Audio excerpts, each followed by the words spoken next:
Hey! Tambala na!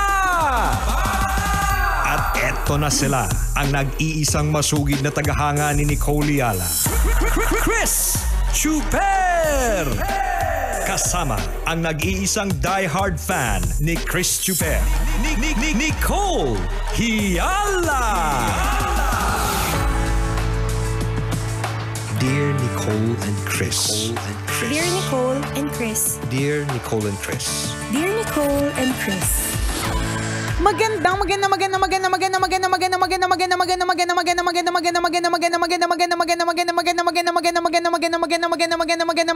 tanghali, mga tambalanista, mga kabisyo.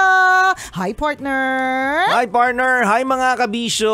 Pansin ko lang, masyadong conservative ka lately. Ay, ganun talaga partner kapag ka nahihirapan na sa mga lamig sa likod. Kapag ka yung tuhod may mga panginginig-nginig na. Alam mo nga, malalaman mo talaga kapag ka nagkakaedad ka na kung ang mga tropa mo, yung mga kausap mo, ang mga pinag-uusapan ninyo. O ano, bumili ka na ba ng buy one take one ngayon yung magnesium oil? Yan. Bago na pala yan? Matagal na ba yan? Yung magnesium oil na yan? Hindi, ngayon ko lang narinig kasi ngayon ko lang narinig siya kasi nagreklamo talaga ako sa right knee ko, partner. Para siyang minsan nawawalan siya ng life. Parang may ganun siyang feeling. Yung para siyang nanghihina, yun nanginig siya. Lagi pa naman ako naka-heels. So kaya ako na-discover yung may buy one take one daw ngayon yung magnesium oil. Sabi ko talaga ba? Ang dami mong nadidiscover, ha? mga pampahaba ng buhay, pampabata, ganun. Pwedeng associated yan sa old age. Okay, pero pwede rin na dinadamihan nyo kasi. Isang round lang pwede na. Manginginig talaga tuhod mo. Sa bagay, no? Kung panay-panay yung bulalo mo, di ba? Ewan kung di ka mangatog. Alam mo na nga mataas ang kolesterol mo, panay-panay ka pa. O di kaya sundin mo yung sinasabi ng mga matatanda. Ano magbalot daw? ka araw-araw. Pampatigas ng tuhod. Ganon, diba? Pampatibay. Penoy. Alam mo nga, lagi kong speaking of balot, dito naman tayo sa topic ng balot. Speaking of neto ko lang na-discover. Neto ko lang na-discover yung penoy ay yung gusto ko pala sa balot. Penoy, gusto mo sa balot? Yung alam mo ko. Kasi ang kinakain ko lang sa balot ay yung color yellow. Di yolk. Kaya nga, yung hindi color, penoy. Di ba pag tinikman mo yung, all the while, akala ko yung penoy is hard-boiled egg. Oo. Hindi siya hard-boiled, di ba? Hindi siya yung siya, premature na kumain ako ng premature. Huwag ganun, partner. Huwag mo ako ganun. Kasi alam mo, nung isang araw, ito ibang kwento naman. Kwento to. Yung ang daming hindi tapos sa topic. Puro umpisa. Walang finish. Hindi, sige, balikan natin yung Sige, mamaya, standby muna, pause muna yun na. Okay, nito nakaraan. Neto ko lang nalaman na, yun nga, na tapusin natin tong kwento ko. Neto ko lang nalaman. May time pa. May panahon pa, partner. So, di ba, balot. Ang kinakain ko lang doon yung yellow. Oo. Saka yung sabaw, apakasarap lalo na kung mainit, di ba? So, hindi ko kinakain yung puti, yung bato. Bato ba yun? Bato yung tawag sa amin. Dito sa amin chinelas kasi. Okay. Kung chinela sa inyo, sa amin bato, diba? Yung puti, anong tawag niyo sa puti? Kinakain ba yung puti? Oo, kinakain yun. Diba parang siyang goma? Kumakain ka ba ng islander? So, Mala chinelas kasi kaya yun nga, di ba masarap parang siya. goma? Pero pinakamasarap yung yellow. Oo Kasi naman. yung sisiw, ayoko talaga siyang kainin kasi nararamdaman ko talaga siya pag nilunok. Parang one time lang ako nakakain tapos hindi na ako kumain. Tapos, neto ko lang na-discover na yung gusto ko pala sa balot, penoy pala. Medyo nalilito ako kasi magkaiba yung penoy at saka yung balot. Ano ba yun? Yung penoy, itlog siya talaga ng itik ka. Yun na yung penoy. Okay. Yung balot, yun na yung may sisiw. So, paano yung napunta yung penoy doon sa sisiw? Hindi, yung lasa. Yung lasa.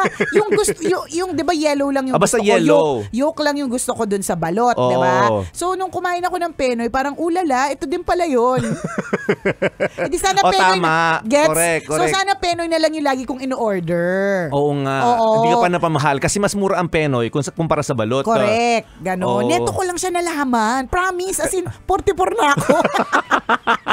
At tagal-tagal na rin. Balot at penoy. Kasi all the while, akala ko yung penoy ay hard-boiled egg yung pagkakaluto. Yun naman din. Yun naman din. Pero hindi. Iba ang lasa niya ay parang lasang yellow ng balot, di ba? Sorry, tangang-tanga po ba kayo? Tangang-tanga po ba kayo sa topic? Sorry na. Yung amazed na amazed ka, pero medyo naguguluhan kami. Hindi ba? Pero tama naman, gets naman namin. Gets mo? Ang point ko lang, neto ko lang ni-discover, parang katulad ng magnesium oil, neto ko lang ni-discover. Oo. May mga bagay na neto mo lang madi-discover. Kasi nga, yun naman yung kailangan mo at that particular time. Diba? Yung mga ganun. Ano yan nag-umpisa po talaga ito mga kaibigan Sa sakit ng tuhod. Sa panginginig na tuhod. Na pwede mong gamitin din yung balot, partner. Pakinabangan mo yung minerals and vitamins o yung nutrients na makukuha mo sa balot. Para hindi mo pinapagalitan yung tuhod mo. Sabi mo, di ba pinapagalitan mo yung tuhod mo kanina? Tatanong ko sana kung paano Paano? Humanap na agad tayo ng solusyon, magbalot ka na lang Correct. para ayaw na natin palawigin ng usapan, nakakatamad. Correct, nakakatamad naman Nicole, paano mo pinagalitan yung tuhod mo? Parang tanga, di ba? Itigan na natin yung mga ganyang usapin. So nanginig yung tuhod mo, bakit? Hindi ko alam, kanan lang. Kabilang side naman sabihin mo sa asawa mo. Huwag tayo pa kanan lagi. Nananakit na Gamitin naman natin yung kaliwa. Pwede naman. Kanan lang. Kasi dahil sa tahi mo? Hindi. Hindi. Yung kaliwa nga yung may tahi patahi mo yung kabila. Para hindi manakit. Para hindi siya mangatog, di ba? Hindi, pero may yan yung mga bagay na hindi mo concern dati. Pero as you age, di ba, nagiging concern mo siya. Correct ka. Ganun. Agree ako doon, Kasi kung mapapansin nyo po, dati revealing yung mga suot ni Nicole. Napansin ko lang lately, masyado siyang balot ngayon. Balot nito mga nakaraang araw. Kasi nga po, nakatutok kasi sa kanyang likod ang aircon. Nakatutok yung aircon sa likod ko. Pinapatay na nga po yung isa. Kasi tuwing nagpapamasahe ako, lagi na lang, grabe po yung mga lamig ninyo. Parang pagod na. Nagsisimula pa yung masahista, parang pagod na siya agad. Ganun. So may bago pala, magnesium oil. Magnesium oil kineme. Anong ng purpose nun? Ngayon ko lang din siya actually nadinig. Di para doon sa mga yung mga sa lamig? Lamig-lamig siguro. Hindi ko rin sigurado. Kaya kung huwag kayong nakikinig sa amin sa mga gamot. Mag-research po kayo at kumonsulta po kayo sa eksperto. Hindi yung porke narinig ninyo at mukha namang katiwa-tiwala yung taong yan, di ba? Huwag nyo gagayahin. Gagayahin mo agad. Kasi lagi mo tatandaan, meron pong eksperto sa iba't ibang klase ng mga bagay. Baka ikapahamak mo din. Kasi may sisihin mo pa si Nicole. Sabi kasi ni Nicole, gumamit daw ng magnesium. Correct, di ba? Mali kung anong magnesium nakuha kaya natin dyan. Kaya totoo. Ako nga mismo, hindi ko masyadong alam napagkwentuhan lang namin magkakaibigan tungkol sa magnesium, ganyan. Nakakatakot Oo, ang baka alin. mamaya, masyado kang, ikaw kasi nag-worry ako sa iyo Paniwalain ka kasi. Totoo, paniwalain talaga. Tapos sinishare mo pa sa amin. Di marami na kami napahamak ngayon. Tapos paniwalain din naman kayo sa akin, di ba? Nakakalur kayo. Pero lagi po, lalong-lalo na kung ito po ay gagamitin mo sa iyong katawan. Yes, di ba? Gagamitin, ipapahid, iinumin, di ba? Siguraduhin na hindi mo lang narinig dun sa kakilala mong DJ o hindi mo lang nakitang pinost ng paborito mong artista. Magre-research ka rin about it. Gone are the days dapat na tatanga-tanga tayo sa mga impormasyon. Dapat meron na tayong information. Yes, ayaw natin mapahamak yung katawan natin. Di ba? Dahil sa mga napakinggan lang natin. Yes. Uy, inumin mo daw to. Kasi nakakaganta to, nakakakinis, nakakatanggal ng tigyawat. Ininom mo. Lalong dumami. Totoo. Kasi diba? hindi mo nabasa na para lang pala ito sa mga oily. Mga ganon. Pagka dry ang skin, di pwede. May mga ganon. Tsaka minsan, di ba, may mga scam. Mukha nung artista, caption kunwari ng artista, pero hindi naman niya talaga ginamit. Kaya mag-research po talaga. Totoo, ginamit lang actually yung picture. Di ba yung video clip na yon? Correct. Ginamit sa isang advertisement na hindi naman talaga recommended ng doktor na yon. Tama. So ngayon, nung inedit ng maayos, ang iisipin mo, ay nire-recommend ng paborito kong doktor. Sinasabi nung magaling na doktor, madaming naniniwala sa doktor na yun idol mo yun. Yes. Bumili ka ng produkto. Correct. So okay lang maniwala po kayo dun sa mga ini-endorso ng mga idolo po ninyo kasi that's our purpose as influencers, 'di ba? Pero on your own, mag-ano ka pa rin, mag-research ka pa rin. Correct. 'Di ba? Yung ganun. Parang yung isa kong kakilala, sobrang meron siyang idol na content creator. Pumunta sa isang resort na pinuntahan. Dun sa mga pictures at photos, okay naman. Nung pumunta yung kaibigan ko, apaka-arte, hindi niya talaga na-take. Kasi parang medyo camping style. Okay. Basta na, paniwalain din. Ganun. Alam mo naman kakaibigan ko, parehas lang din kami. Paniwalain Your din. friends are so funny. Yeah, funny. Paniwalain. Ganun. So, naniwala lang din siya na hindi siya nag-research. Na kung nag-research siya, makikita niya na ang bathroom ay common. Oh, okay. Oo, lahat sila. Kung ilan yung naka-check-in dun sa resort na yun lang din yung pwedeng gagamitin na CR. Apaka-arte nitong kaibigan ko to. Oh. Ayun, yun yung sinasabi ko na, gets ko, natuwa ka. Idol mo yung content creator, idol mo yung influencer, idol mo yung celebrity. Pumunta siya dun sa lugar na yun. Ibig sabihin, hindi mo na i-research kung ano ba talaga yung mai-offer na lugar na yun. Kasi what may be beautiful para dun sa celebrity o sa idol mo, hindi naman talaga beautiful para sa'yo. Magkaiba kayo ng personalidad. Ganun. Magkaiba rin kayo ng preferences. Tama. Magkaiba kayo ng taste. Correct. Diba? So, magtotoo yun ikaw mismo dapat gagawa ka rin ng effort to personally research o do research. Diba? Alamin yung mga bagay na gusto mo at hindi gusto. Tama. Kasi totoo yun. Naalala ko lang bigyan yung vitamins dati. Kay Nicola naman kasi nanggaling dito. Alin na naman yan? Yan ba yung pinapatak sa tubig? Iba pa yun. Marami kasi, iba pa yung nasa isip ko. Ano naman itong vitamins na to? Kaya nung una, huwag kayo naniniwala sa, hindi porke kaibigan nyo, huwag kayo maniniwala agad kayo. Mag-research pa rin. Totoo. Diba isipin mo, yung influencer, hindi mo naman kakilala, hindi mo nakausap, idol mo lang. Correct. Yung kaibigan mo nga, minsan napapahama ka pa.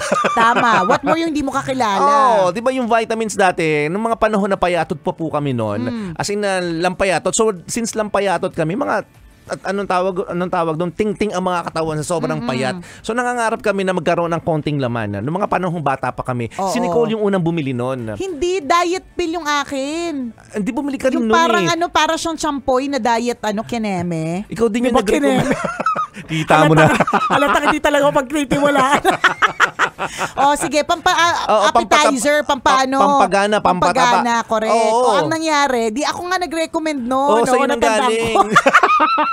Huy, bili kayo nito, kayo pampataba to. Grabe yung... Sabi niya, pampataba to. Kami naman, bili, sige pakibili rin kami, isang bote agad. Diba? Hindi man namin, walang trial, number of capsules. True. Ano talaga, isang bote agad. Doon ko partner na patunayan, napakagaling kong influencer.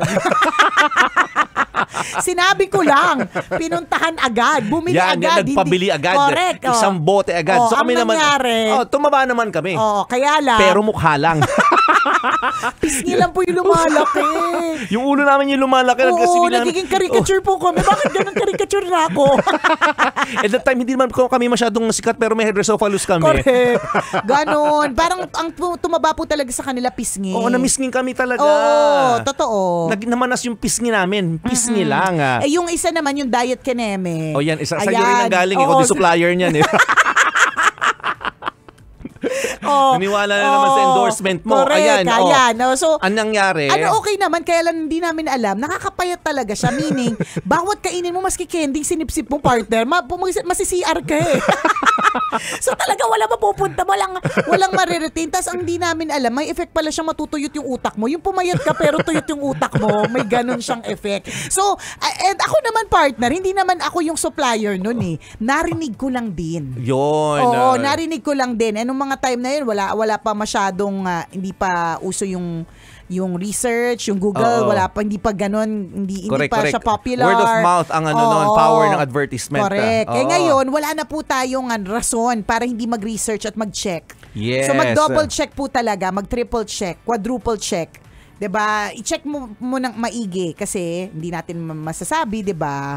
Baka mamaya effective sa isa, sa'yo pala hindi correct. effective. Lalo na kung ito ay consume ng katawan mo. Tama. Mahirap na mapahamak or 'di ba mapasama ang katawan natin. Kaya mag-ingat po sa mga binibili natin, 'di ba? Mag-ingat sa mga taong pinapanood natin at dapat nating paniwalaan. Correct. True lalo ito lang halong eklabo. Ayan. Salamat na marami sa lahat ng mga kabisya natin na nakaantabay today. Thank you very much. At sa lahat ng mga sumuporta sa ating Feel Good Drive-Thru kahapon. Yes. Maraming salamat sa lahat ng mga na-meet namin mga chuper. Ingat po kayo sa inyong biyahe. Kailangan pa bang i-memorize yan? Basic! Muli ako po si Nicole Yala. At ako naman si Cambio King Chris Chuper. Na nagpapaalala, una magdasal ka para mabuhay ka. Pangalawa mag-toothbrush ka para mabuhay naman iba. Yun!